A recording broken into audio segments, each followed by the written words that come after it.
From the studios of Farm Journal Broadcast, this is AgDay.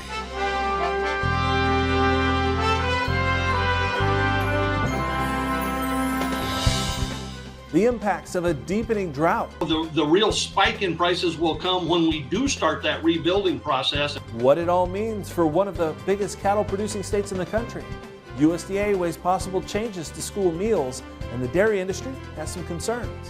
When you remove flavored milk from the school meals menu, you get less participation in the meals program. As we get a better picture of just what weeks of dryness mean for crops in South America. These numbers are still quite a bit higher than what the private estimates coming out of South America. We break down the latest supply-demand numbers right now on AgDay. Good morning, I'm Clinton Griffiths. How have recent weather issues impacted South American crops? USDA putting numbers on paper in the latest supply-demand report issued this week. Let's first get to the latest U.S. numbers and ending stocks. Now, USDA putting corn ending stocks higher thanks to a 25 million bushel reduction in corn for ethanol use, but exports were unchanged. Now, for soybeans, the prediction is for lower crush and higher ending stocks, but no change to exports, so ending stocks are up 15 million. For wheat, supplies are largely unchanged. Ending stocks are raised 1 million bushels there. Checking world ending stocks, that's where we start to see South America's output come into play. The agency putting corn stocks below expectations due to what's happening in Argentina, but that's offset by increases for the Philippines and Vietnam. Ending stocks are down just over 1 million tons. For soybeans, global production is reduced again due to Argentina, but also Ukraine. Exports are nearly unchanged, while for wheat, supplies are raised slightly on increases for Australia and China, offsetting a reduction from Ukraine. But world wheat ending stocks are still the lowest since 2016. AgDay's Michelle Rook joins us now with a closer look at those South American numbers. And Michelle, Argentinian crops taking a hit in this latest report. That's right, Clinton. With fairly benign domestic numbers, more of the trade's attention in the WASDE was on the South American production numbers and how USDA's numbers align with in-country estimates by their agencies and private firms. USDA left Brazilian production estimates at 125 million metric tons for corn and 153 million metric tons for beans. However, CONAB, Brazil's equivalent to USDA, came in with numbers before our report. They lowered corn production by 1.3 million metric tons to 123.7, which is under USDA. They raised their soybean estimate by 770,000 metric tons to a record 152.9 million metric tons, which is in line with USDA. The big cuts came in Argentina, though, as USDA was fairly aggressive, dropping corn production 5 million metric tons to 47 million. Soybean production was cut 4.5 million to 41 million metric tons. However, both the Rosario Grain Exchange and the Buenos Aires Grain Exchange, as you can see, are below those figures, with the soybean crop as low as 34.5 million metric tons. But that isn't the lowest estimate. These numbers are still quite a bit higher than what the private estimates coming out of South America. So I would, that's typical what happens, Michelle. The government tends to slow walk it. Our government, at least, the private estimates get a little bit more aggressive. I would guess unless something, changes dramatically, the crop will get a little bit smaller. If the weather holds, I don't think it's going to fall to bed. Right now, there is some rain in the forecast next week.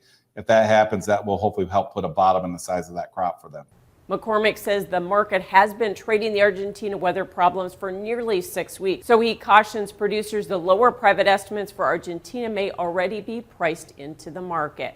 McCormick also says it will take a bigger South American crop story to keep moving soybeans and meal into new highs, especially with export business shifting from the U.S. to Brazil.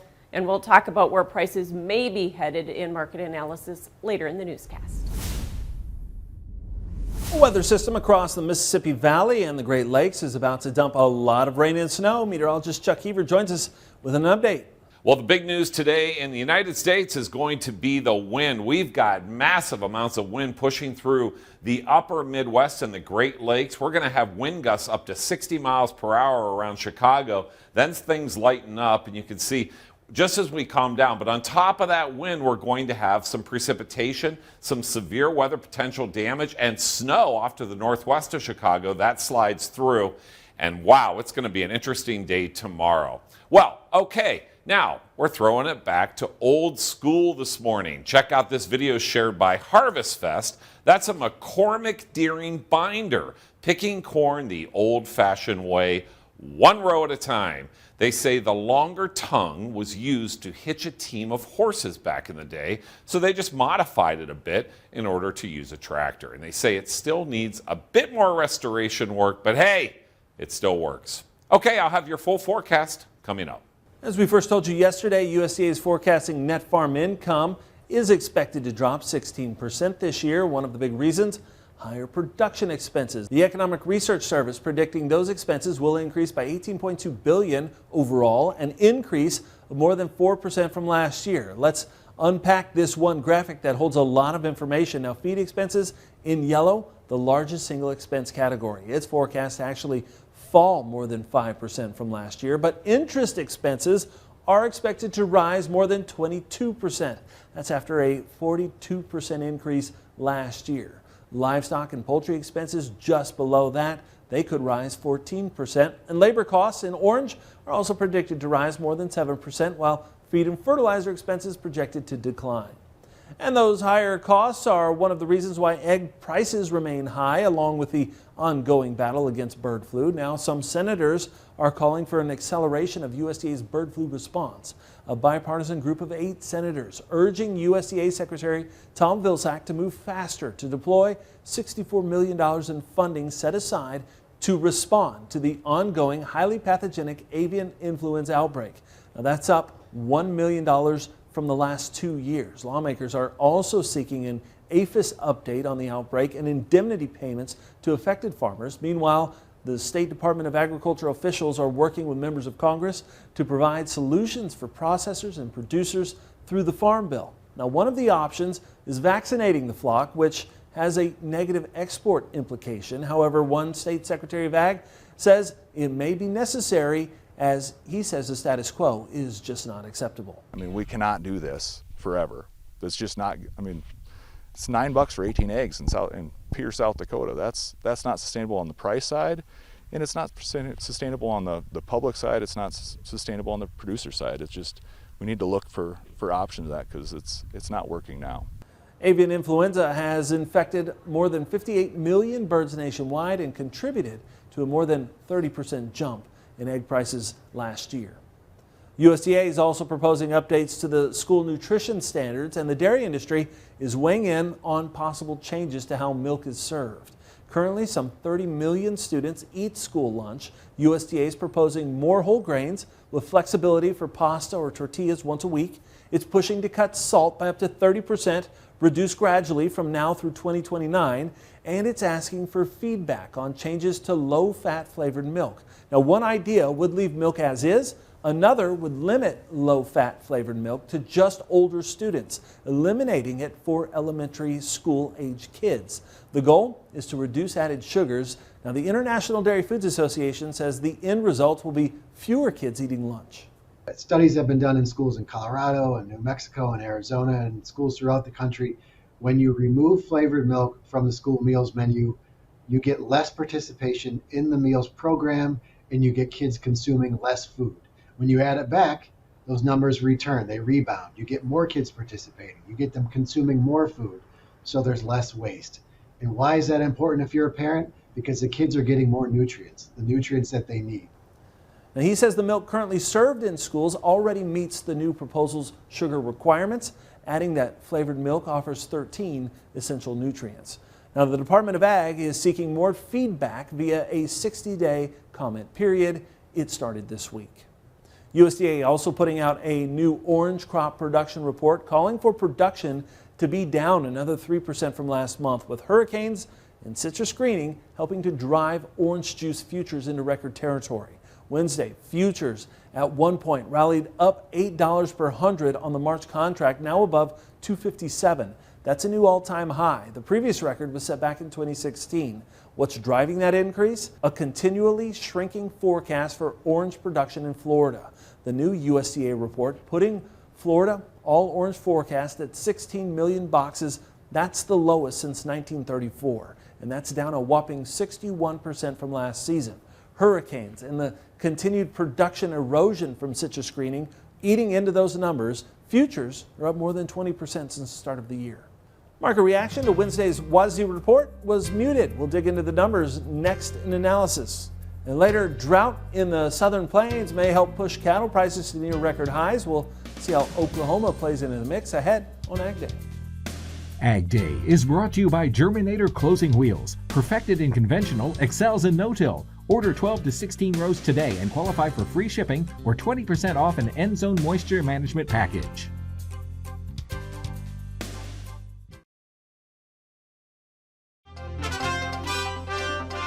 A group of 25 consumers from 11 states is filing a lawsuit to block the planned merger between Kroger and Albertson grocery stores. It was filed in the U.S. District Court for Northern California. Now, they argue the merger, quote, will be used to increase prices for groceries, decrease the quality of food, eliminate jobs, close stores, and offer less choice for consumers, end quote. The proposed merger was announced back in October. It is still under regulatory review. The numbers about Argentinian crops were key for traders midweek. Michelle Rook is back with more in this morning's markets now. Well, grains closed mostly higher after the WASDE report. John Heinberg, Total Farm Marketing, is joining us. Not a lot of fodder in the report, really, John, but when we look at South American numbers, is the trade kind of figuring now the Argentina crop's getting smaller, the Brazil crop's getting bigger, or what do we have priced in? I would say that, with the Rosario Grain Exchange's numbers coming out there on the afternoon on yesterday, again, just showing those cuts in that crop and still showing the damage that's there. I think the market's still counting on that number to come down, even though the USDA is still a bit of a laggard to what the Argentina forecast is. But that size of that Brazil crop harvest starting to continue to pick up in terms of pace will easily outweigh those bushels. So that's why I probably didn't see much of a reaction in the market overall to the size of that crop overall for beans. So again, that's kind of what we're focused on right now. Again, what's happening and also that soybean meal market and how it's been trading. Seems like it's trying to top out a little bit here as well. Yeah, I was going to ask you if we already had that priced in because the meal market looks pretty tired. Yeah, it does. And again, we've had a heck of a run. We've hit some key levels of resistance over top, just can't seem to get through there. And again, we're maybe seeing the shuffling of the deck chairs in terms of where the demand's coming from with those Brazilian beans coming online. And the market's probably getting to a fairly comfortable stage between both crops at this time frame, which obviously keeps some pressure on U.S. beans, especially with considering the premium that we're still holding over those South American bushels. Right. So corn, really the only surprise was that we didn't cut exports. Do you think we're going to need to do that in subsequent reports? I think down the road, that is something we're going to still be watching for. Obviously, we're well behind the pace in terms of the shipment level, the sales level. This week's export inspections numbers were pretty dismal, even though the bean number was good because probably taking the port space away from corn. That window is picking up. I think that's why they kind of kicked the can down the road here a little bit, that we are seeing sales step up now. We hopefully will see those shipments pick up here shortly. But if we really don't get something going here, those further reductions in that demand are going to have to come out. Right. So either demand, or is it going to be like problems with the Brazilian safrinha corn crop that's the only thing that could get us above these resistance areas? Very much so. Again, watching the planting pace out there and when that window could be, when that crop has to finish out, could be a big key going into the summer. All right. Thanks for joining us, John Heinberg with Total Farm Marketing, and more AgDay coming up.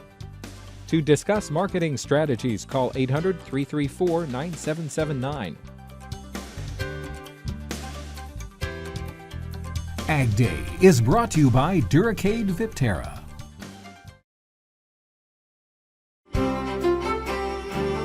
Meteorologist Chuck Heaver joining us here, taking a look at our national forecast. Not only do we have a storm pushing through kind of the upper Midwest into the Northeast, but a lot of wind with this thing. Yeah, and that's actually going to be the big story. Some thunder, yeah, but we're going to see big time winds gusting upwards of 60 miles per hour close to Chicago. Here's your forecast. Okay, let's take a look at the wind gust forecast in the Midwest. You can see over here near the Chicagoland area, we are going to have winds close to 60 miles per hour in terms of gusts, and easily sustained winds 30 miles per hour. So there's a marginal risk for severe weather associated with that. And on top of all this wind, we are going to throw in some pretty heavy precipitation in the form of rain and snowfall. Off to the northwest of Chicago, snowfall amounts, and then we're down to the south and east where low pressure is, and we're going to see a potential for thunderstorms, and that slowly works its way through. And then on Friday, things calm down, the winds calm down, but we could see some lake enhancement across the Great Lakes, just in light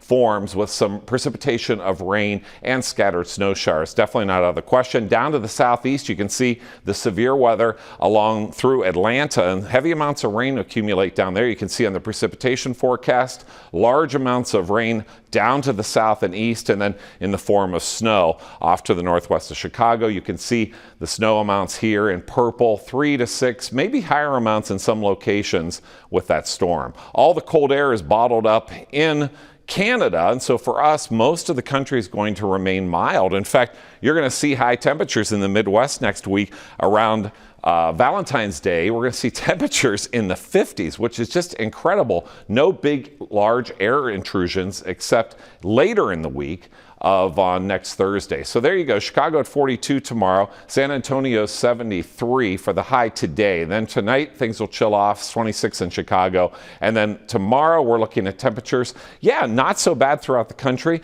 If you're looking for warm air, you can go down to Miami, 85. Flagstaff, Arizona, 38 degrees, low 22. Sunny skies, partly sunny in Pueblo, Colorado, 36 and a low of 11.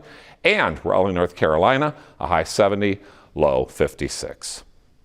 Drought forced significant cow liquidation in Oklahoma last year. Up next, we'll see what that could mean for prices. And later, scientists discover some favorite foods of the Neanderthal. What they were eating might surprise you.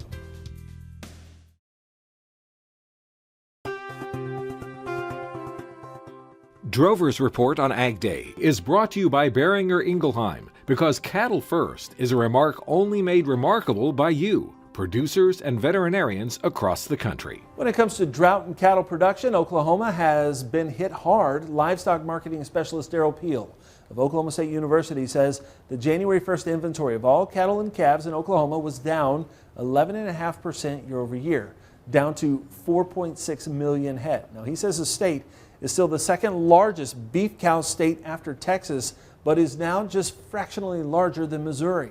And he doesn't believe the liquidation is over yet. He says drought conditions continue across Oklahoma, and he says with the latest report showing the number of replacement heifers is down, rebuilding will take longer. And that's why he thinks that cattle prices could break records later this year. The real spike in prices will come when we do start that rebuilding process and we do start retaining heifers. That's what squeezes slaughter in the short run. That we're not sure when that's going to happen. It still depends on the drought, but it could certainly start this year. And, it's either late 2023 or into 2024 when we get that real spike in prices. And Don's absolutely right. There's no doubt we will see record prices for both feeder cattle and fed cattle. Peel adds that during the first 5 weeks of this year, the combined Oklahoma auction volume of cull cows is up just under 50% year over year. And he says hay supplies remain very tight. A rancher near the Arizona border with Mexico is charged with first-degree murder after a man from Mexico was shot dead on his ranch. The Santa Cruz County Sheriff's Office arresting 73-year-old George Allen Kelly.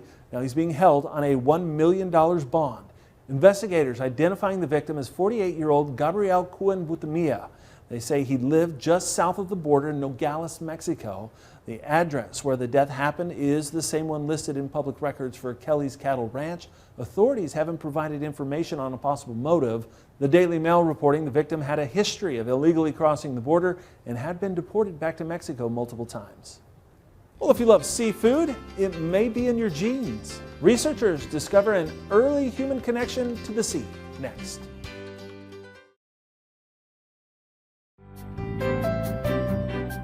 In the Country on Ag Day is brought to you by Pivot Bio. What if you had the nitrogen you need already on seed? Pivot Bio is the first company to apply nitrogen on seed. The nitrogen you need, now on seed, from Pivot Bio. Learn more at pivotbio.com. Sometimes you may wonder as you sit down for a meal, what did our ancestors eat? Well, a new study has found some answers when it comes to folks who lived a really long time ago, Neanderthals.